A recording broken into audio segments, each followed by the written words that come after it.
Hello everyone, welcome to SSC academy. चर्चा हम लोग करेंगे उच्चतम न्यायालय और उच्च न्यायालय, यानी भारत में न्यायपालिका के अंतर्गत जो हमारे व्यवस्था है। जैसे भारत का न्यायपालिका, भारत में न्यायपालिका, एकीकृत न्यायपालिका का गठन किया गया है और वो कुछ इस प्रकार से है, जैसे बॉटम से टॉप। आप जो है एक त्रिभुजाकार बना सकते हैं, जिसमें सबसे नीचे अगर चले जाएं तो ये हमारा हो जाएगा लोअर कोर्ट, जो कि डिस्ट्रिक्ट लेवल पर होता है, अधीनस्थ न्यायालय जिसे कहेंगे। और लोअर कोर्ट के थोड़ा ऊपर अगर हम लोग चले जाएं तो यहाँ मिलेगा हमें उच्च न्यायालय, जिसे हाई कोर्ट कहेंगे। और सबसे सर्वोच्च यानी आखिरी न्यायालय जिसे कहते हैं वो हो जाएगा हमारा सुप्रीम कोर्ट, यानी उच्चतम न्यायालय या सर्वोच्च न्यायालय या सुप्रीम कोर्ट जिसे कहते हैं।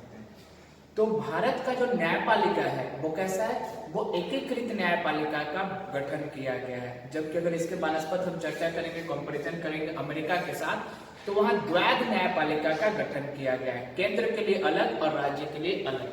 हमारे यहाँ कैसा है, एकीकृत न्यायपालिका का गठन किया गया है। तो एकीकृत न्यायपालिका के अंतर्गत हम लोग सबसे ऊपर यानी आखिरी न्यायालय के रूप में जिसको कहते हैं, जिसको अंतिम अपीलीय न्यायालय या संविधान के रक्षक के रूप में जानते हैं, वो होगा सर्वोच्च न्यायालय।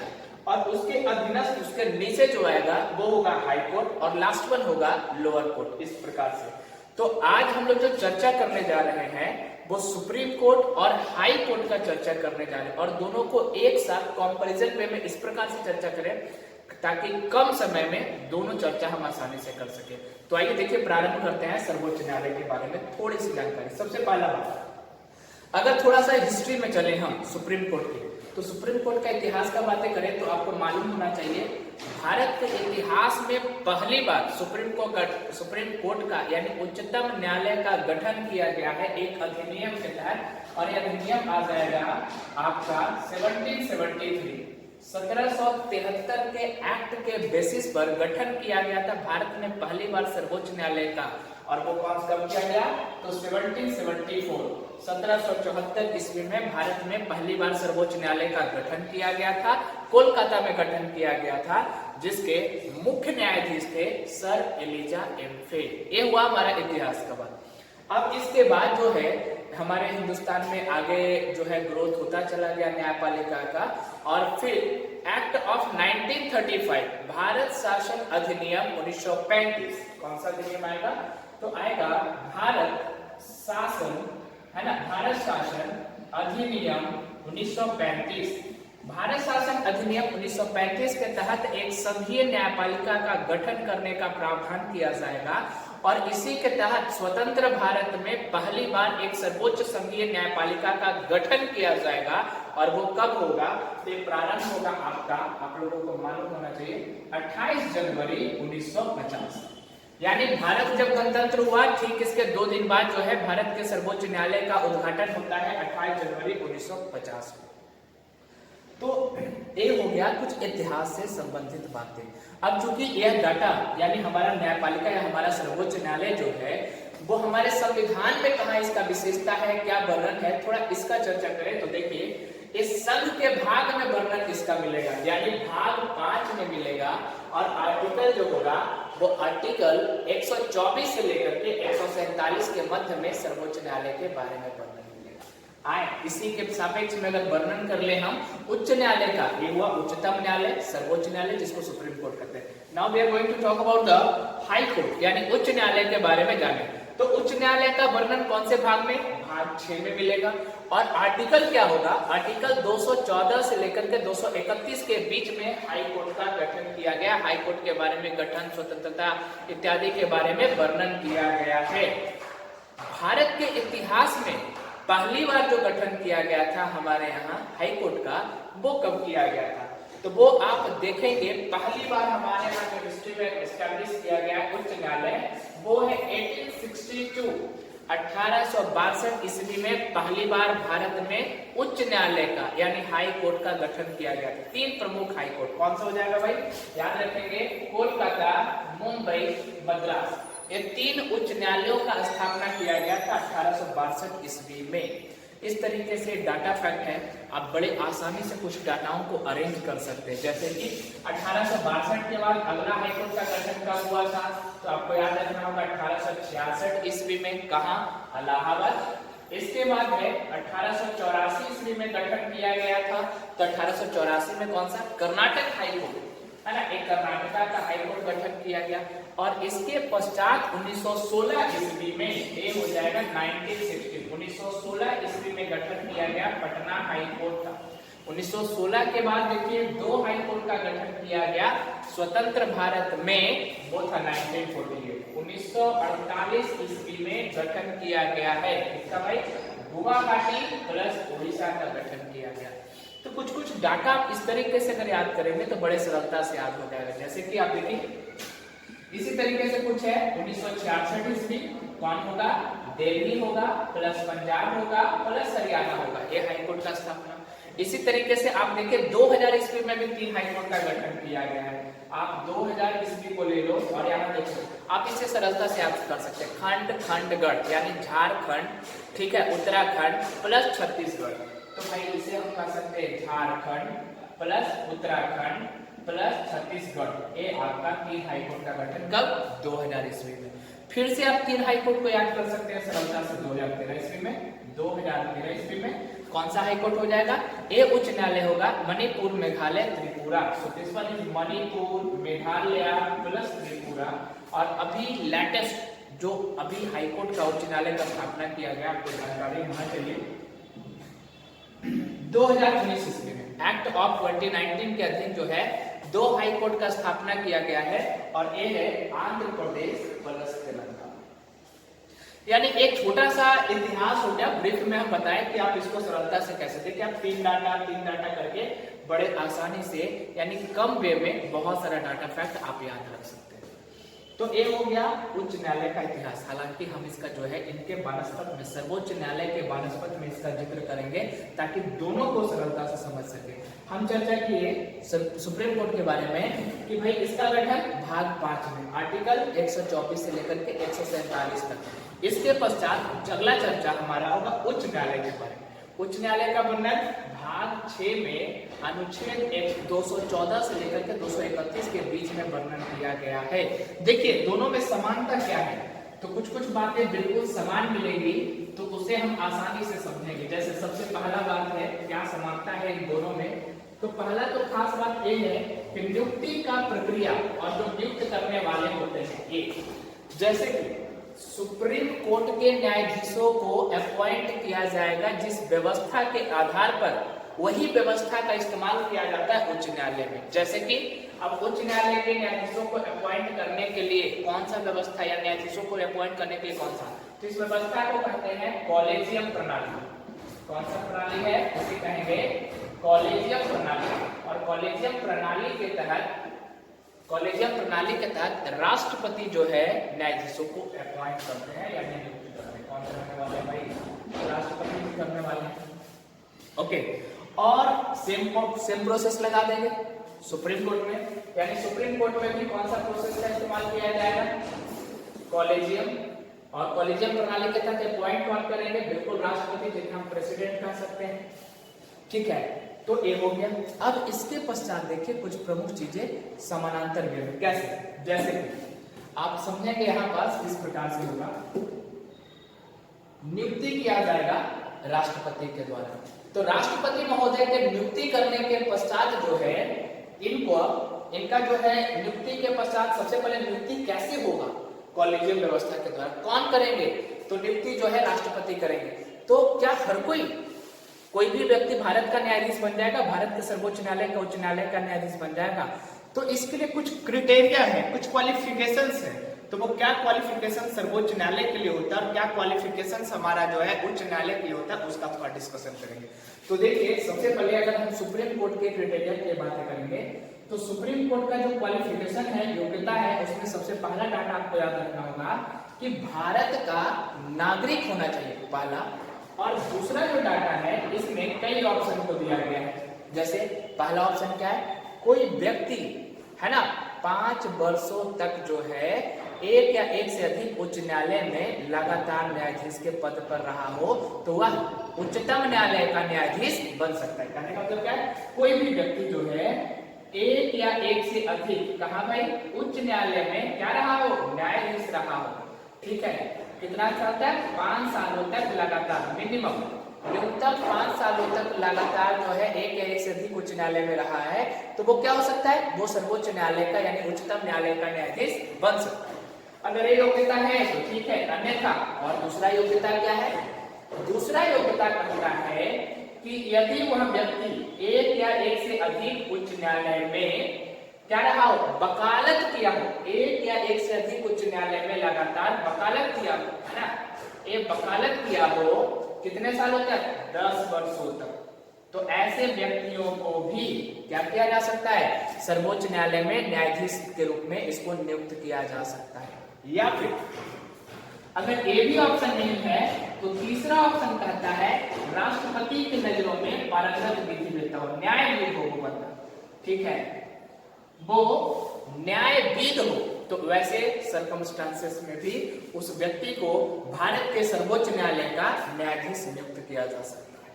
अब देखिए इसी को जो है उच्च न्यायालय की योग्यता के रूप में देख लें, तो उच्च न्यायालय का योग्यता में अगर बातें करें तो पहला क्या हो जाएगा, एज यूजुअल भारत का नागरिक होना बहुत जरूरी है, भारत का नागरिक होगा। और दूसरा योग्यता में यहाँ 2 कार्य करेगा, पहला 10 वर्षों तक वह किसी एक या एक से अधिक उच्च न्यायालय में वकालत का कार्य किया।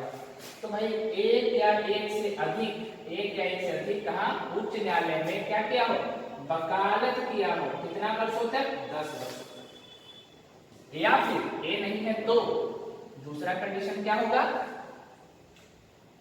वह 10 वर्षों तक, है ना, 10 वर्षों तक लगातार किसी न्यायिक पद पर रहा, न्यायिक पद पर रहा, तो उस व्यक्ति के पास योग्यता है उच्च न्यायालय का न्यायाधीश बनने का। तो ये हो गया उच्चतम न्यायालय का न्यायाधीश बनने का योग्यता, ये हो गया उच्च न्यायालय। अगर एक योग्यता है तो इस योग्यता के बाद क्या होगा, कॉलेजियम व्यवस्था के अंतर्गत नियुक्त किया जाएगा। कौन करेंगे, राष्ट्रपति महोदय के द्वारा नियुक्त किया जाएगा। सुप्रीम कोर्ट के न्यायाधीश को और हाई कोर्ट के न्यायाधीशों को नियुक्त किया जाएगा, अपॉइंट किया जाएगा। अब देखिए उसके पश्चात, तो जब नियुक्त किया जाएगा सुप्रीम कोर्ट में, तो सुप्रीम कोर्ट में नियुक्ति के पश्चात इनका शपथ ग्रहण होगा। तो अगर मान के चलिए चीफ जस्टिस ऑफ इंडिया का, है ना, सीजेआई को अपॉइंट किया जा रहा है, तो फिर अपॉइंट के बाद सीजेआई का क्या किया जाएगा, शपथ करवाया जाएगा। किनके बिफोर, तो सीजेआई का शपथ ग्रहण होता है किनके समक्ष, याद रखेंगे, राष्ट्रपति के समक्ष इनका शपथ ग्रहण करवाया जाएगा, प्रेसिडेंट के समक्ष। उसी प्रकार से अब ये योग्यता है, कॉलेजियम व्यवस्था के तहत राष्ट्रपति उच्च न्यायालय में न्यायाधीशों को अपॉइंट कर सकता है, और अपॉइंट करने के पश्चात यह भी अपना कार्यकाल प्रारंभ करने से पहले शपथ ग्रहण करेंगे। तो शपथ ग्रहण जो करेंगे वो याद रखिए, यहाँ के अगर चीफ जस्टिस को शपथ ग्रहण करना है तो वो किनके बिफोर में, तो एक राज्यपाल के बिफोर, यानी राज्यपाल के समक्ष जो है ये शपथ ग्रहण करेंगे। यानी सर्वोच्च न्यायालय के सीजेआई किनके समक्ष करेंगे, तो सर्वोच्च न्यायालय के सीजेआई राष्ट्रपति के समक्ष करेंगे, जबकि हाई कोर्ट के चीफ जस्टिस जो है शपथ ग्रहण करेंगे वो किनके समक्ष, वो राज्यपाल के समक्ष करेंगे। 2 शब्द याद रखिएगा, एक और यहां से बता दें, सीजेआई और चीफ जस्टिस में कुछ बेसिक अंतर है। सीजेआई हिंदुस्तान में एक ही होता है, सीजेआई कहते हैं सुप्रीम कोर्ट के मुख्य न्यायाधीश को, जबकि उच्च न्यायालय यानी हाई कोर्ट के मुख्य न्यायाधीश को चीफ जस्टिस कहते हैं।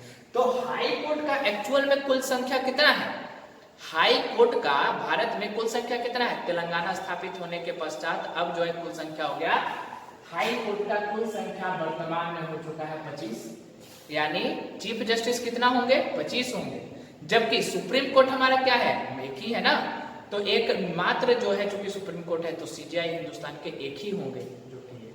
तो यहाँ से देखिए, यहाँ से एक डाटा और बताएंगे कि देखिए यहाँ पास भले एक सुप्रीम कोर्ट है लेकिन यहाँ न्यायाधीशों को लेकर के एक बंदिश लगाया गया, क्या कि भाई हमारे सर्वोच्च न्यायालय में मैक्सिमम जुडिस यानी मैक्सिमम जस्टिस कितना होंगे, ये फिक्स किया गया। जैसे वर्तमान में इसका मैक्सिमम संख्या बढ़ा करके 34 कर दिया गया, जिसमें से 1 होंगे मुख्य न्यायाधीश और 4 होंगे वरिष्ठ न्यायाधीश और बाकी 29 होंगे अन्य न्यायाधीश।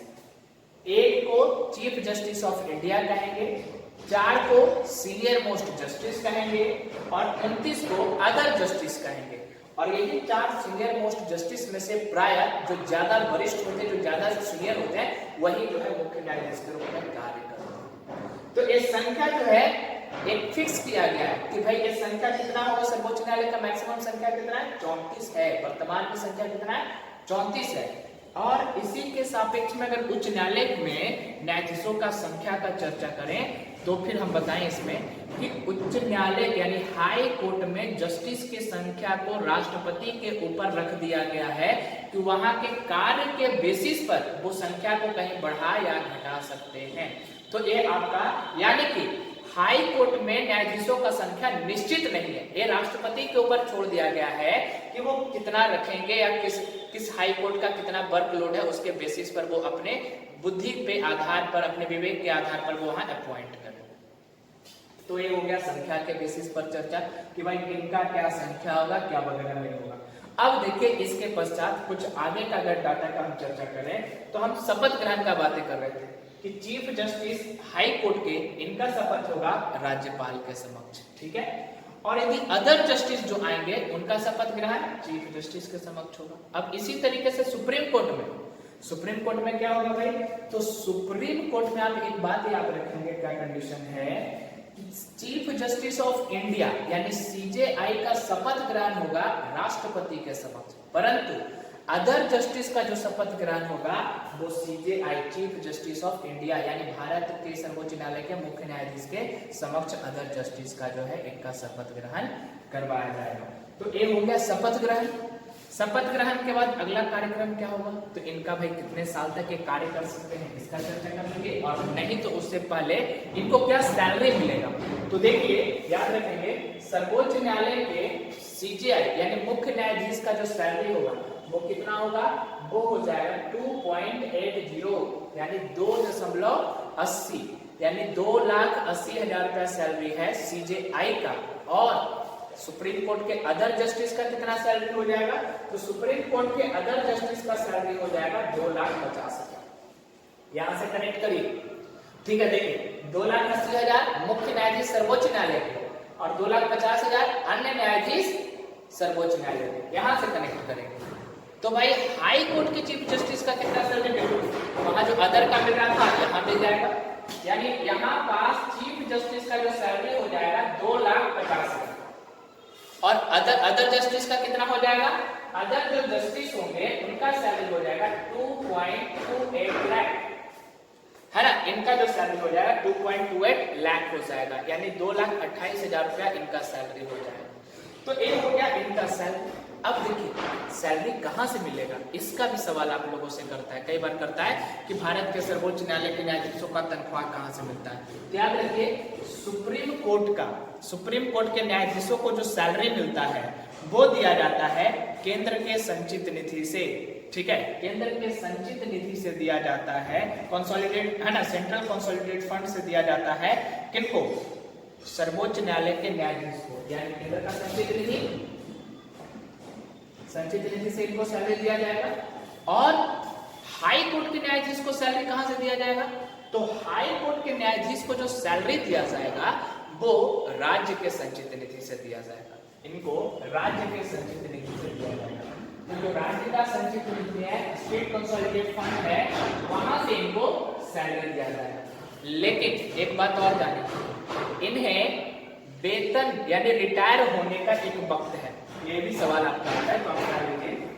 सर्वोच्च न्यायालय के सभी न्यायाधीश पदमुक्त होंगे कब, 65 वर्ष के बाद। सर्वोच्च न्यायालय के न्यायाधीश जो है कितने साल तक का कार्यकाल है इनका कार्यकाल है 65 वर्ष, ठीक है। अब यहाँ से बातें करिए यहाँ का, ठीक है, यहाँ से बातें करेंगे आगे का, क्या बातें करेंगे देखिए। तो हाई कोर्ट के सुप्रीम कोर्ट के जस्टिस का कितना जो है कार्यकाल है, 65 साल। तो भाई हाई कोर्ट का कार्यकाल कितना है, 62 साल, 62 years। ओके, इनका पद कितने तरीकों से रिक्त हो सकता है, पहला 65 साल का कार्यकाल पूरा हो जाए तो, दूसरा संसद के सिफारिश के आधार पर राष्ट्रपति इन्हें बर्खास्त कर देते, जिसे शॉर्ट फॉर्म में अगर कहें तो महाभियोग का प्रक्रिया। हालांकि महाभियोग का शब्द यहाँ इस्तेमाल नहीं किया जा सकता है, महाभियोग सिर्फ एक ही के अगेंस्ट मिलाया जाता है, वो राष्ट्रपति, परंतु जो प्रक्रिया है वो लगभग वही होने के वजह से इसे हम जो है महाभियोग प्रक्रिया कहते हैं। तो पहला इनका पद रिक्त हो सकता है, 65 साल का कार्यकाल पूरा हो जाए तो, या फिर संसद के सिफारिश पर जो है ना, संसद के सिफारिश पर जो है इनको राष्ट्रपति बर्खास्त कर दे तो, या फिर अचानक आकस्मिक इनका जो है मृत्यु हो जाता है, तो ऐसे परिस्थिति में भी इनका जो है पद रिक्त हो सकता है, इनका पद खाली हो जाता है आकस्मिक मृत्यु पर। अब देखिए इसी तरीके से क्या होगा, इसी तरीके से यहाँ होगा, यहाँ क्या होगा देखिए, पहला 62 साल का कार्यकाल पूरा कर ले तो पद रिक्त हो जाए हाईकोर्ट के न्यायाधीश। दूसरा, इन्हें भी जो है वही प्रक्रिया है, संसद के सिफारिश के आधार पर राष्ट्रपति बर्खास्त कर सकता है, यानी इनको भी महाभियोग की प्रक्रिया से ही हटा सकते हैं। तो दूसरा तरीका हो गया कि भाई महाभियोग का प्रक्रिया का इस्तेमाल कर सकते हैं, जिसको इम्पीचमेंट कहते हैं। और तीसरा जो प्रक्रिया है वो ये है कि उच्च न्यायालय के न्यायाधीशों को एक न्यायालय से दूसरे न्यायालय में अगर भेजा जाए तो जिस न्यायालय से भेजा जा रहा है वहां का पद रिक्त हो जाएगा, इस तरीके से। तो ये आपका जो है ट्रांसफर के पॉइंट ऑफ व्यू से। और चौथा हो जाए यदि किसी न्यायाधीश का आकस्मिक मृत्यु हो जाए, वैसे इनका पद रिक्त हो जाए। यहाँ से एक सवाल करता है, अक्सर आप कई प्रीवियस ईयर में सवाल आपका आया है, वो आपको बता दें कि एक उच्च न्यायालय के न्यायाधीश का, एक उच्च न्यायालय के न्यायाधीश को पदमुक्त या फिर एक जगह से दूसरे जगह ट्रांसफर किस प्रकार से किया जाता है, तो इसके लिए कुछ शर्त है। पहला देखिए, अब मान के चलिए पटना हाईकोर्ट के न्यायाधीश हैं, इनको रांची हाईकोर्ट में भेजा जा रहा है, तो क्या प्रोसीडिंग होगा?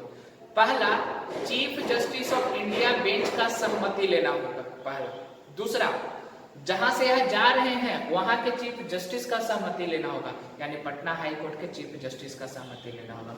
और ये जहां जा रहे हैं वहां के भी चीफ जस्टिस के सहमति लेना होगा, यानी रांची हाई कोर्ट के चीफ जस्टिस का भी सहमति होगा। तब एक उच्च न्यायालय के न्यायाधीश का दूसरे उच्च न्यायालय में क्या होगा, ट्रांसफर होगा। ऐसा इसलिए किया गया है ताकि किसी भी प्रकार से राजनीतिक गतिविधि जो है इसके ऊपर हावी ना हो जाए, इसकी वजह से व्यवस्था है। तो ये हो गया पद रिक्तता का तरीका। अब देखिए, पद रिक्त होगा, पद रिक्त होने के बाद अगला कंडीशन क्या होगा, वेतन इनका समाप्त हो जाएगा और प्रारंभ हो जाएगा क्या, पेंशन। तो देखिए इनको पेंशन जो मिलेगा है ना, तो पेंशन जो मिलेगा, आखिरी सैलरी जो भी इनका होगा उसका 50% ही इनको मिलेगा। ठीक है, इनका जो भी आखिरी सैलरी होगा उसका मात्र 50% इनको मिलेगा, उससे ज्यादा इनको नहीं मिलेगा। अब देखिए क्या होगा, तो पेंशन के मामले में आप याद रखेंगे कि सुप्रीम कोर्ट के न्यायाधीशों का जो पेंशन मिलेगा वो कहां से, वो मिलेगा केंद्र के संचित निधि से। और उच्च न्यायालय के न्यायाधीशों का जो पेंशन मिलेगा वो कहां से मिलेगा, वो भी केंद्र के ही संचित निधि से, जबकि सैलरी इनको कहां से मिल रहा था, राज्य के संचित निधि से। तो देखिए यही डिफरेंसेस है। इनको अगर वेतन जो नॉर्मल पेमेंट होता है, वेतन जो होता है, सुप्रीम कोर्ट का वेतन, सुप्रीम कोर्ट के न्यायाधीशों का वेतन कहां से, तो केंद्र के संचित निधि से। राज्य के यानी हाई कोर्ट के न्यायाधीशों का वेतन कहां से, राज्य के संचित निधि से। लेकिन अगर पेंशन का बात करेंगे, वेतन को छोड़ दे तो, यानी सुप्रीम कोर्ट के न्यायाधीशों का पेंशन केंद्र के संचित निधि से, और इनका भी हाई कोर्ट के न्यायाधीशों का भी जो पेंशन है वो केंद्र के संचित निधि से। लेकिन इनको वेतन कहां से मिलता है, राज्य के संचित निधि से। तो यहाँ से सवाल अक्सर करता है, इसे आप अंडरलाइन करके जरूर रखेंगे और थोड़ा ध्यान में रखने का प्रयास करेंगे। तो ये हो गया भाई क्या, ये इनका अगला डाटा हो गया कि किस प्रकार से इनको पेंशन कहां से कैसे वगैरह मिलता है। तो ये कुछ प्रमुख डाटा फैक्ट्स है जो कि आपका सुप्रीम कोर्ट और हाई कोर्ट से संबंधित आपका कुछ डाटा फैक्ट है। अब इसके साथ साथ हम आप लोगों को कुछ और डाटा बताएं, जैसे कि देखिए, तो इसके साथ साथ कुछ प्रमुख डाटा फैक्ट में हम ये चर्चा करें कि दोनों जगह कोरम रखा गया है। यानी कोरम क्या है, तो वो न्यायाधीशों का न्यूनतम संख्या जिसके बिना कार्रवाई नहीं किया जा सकता। तो दोनों जगह एक कोरम जो है एक 3 रखा गया है। ठीक है, यानी किसी भी केस के ऊपर सुनवाई करने के लिए उच्च न्यायालय में तथा सर्वोच्च न्यायालय, उच्चतम न्यायालय में कोरम कितना होना चाहिए, न्यूनतम 3 होना चाहिए, तभी किसी के ऊपर कार्रवाई की। अब यदि किसी भी वक्त इस कोरम को पूरा नहीं कर पा रहे हैं उच्च न्यायालय में या उच्चतम न्यायालय में, तो वहां पास क्या कर सकते हैं, कार्यकारी या फिर तदर्थ न्यायाधीश को नियुक्त कर सकते हैं। तदर्थ न्यायाधीश क्या होंगे, टेम्पोररी वैसे न्यायाधीश, ठीक है, जिनको उच्च न्यायालय या उच्चतम न्यायालय में न्यायाधीशों का जो है कुछ समय के लिए, कार्यकाल के लिए इनको अपॉइंट किया जाता है, ऐसे न्यायाधीशों को तदर्थ न्यायाधीश कहते हैं। इसी प्रकार से सर्वोच्च न्यायालय में और आपका जो है उच्च न्यायालय में मुख्य न्यायाधीश को भी कार्यकारी नियुक्त किया जाता है, कार्यकारी मुख्य न्यायाधीश वो कब, वैसे परिस्थिति में जब सर्वोच्च न्यायालय या उच्च न्यायालय के मुख्य न्यायाधीश कार्य करने में असक्षम हो, पहला, दूसरा, या किसी कारण वो वह उपस्थित ना हो, उस परिस्थिति में भी जो है कार्यवाहक मुख्य न्यायाधीश को नियुक्त किया जाता है। तदर्थ न्यायाधीश क्या होंगे, तदर्थ न्यायाधीश जो होंगे वो अन्य न्यायाधीश, यानी जब कोरम को पूरा नहीं किया जा रहा हो या फिर संख्या कम हो, काम काफी ज्यादा बढ़ गया हो, तो वैसे परिस्थिति में तदर्थ न्यायाधीश को नियुक्त किया जाता है। ये आपका सर्वोच्च न्यायालय और उच्च न्यायालय का डाटा है। तो एक छोटा सा डाटा है, हम आशा करते हैं कि शायद ये आप लोगों के लिए बेहतर डाटा हो, और आप लोग अगर इसे पसंद करें तो आप लोग टाइप करके बताएंगे कि आपको कैसा लगा, क्या लगा, और इसको लाइक शेयर करना ना भूलें, ताकि अगर आप लोगों को पसंद आए तो मैं नया वीडियो लेकर के फिर से जल्द आपके लिए आऊँगा। और भारत का राज्य व्यवस्था मैं आपको एक बेहतर तरीके से प्रिपेयर और बेहतर वीडियो अवेलेबल कराता रहूँगा, ये हमारा प्रयास होगा। तो आज के लिए इतना ही, इसका अगला वीडियो मैं नेक्स्ट वाले में लेकर के आऊँगा, क्योंकि यहाँ पास वीडियो जो है काफ़ी ज़्यादा बड़ा होता जा रहा है। So all the best everyone, bye, take care, have a nice day.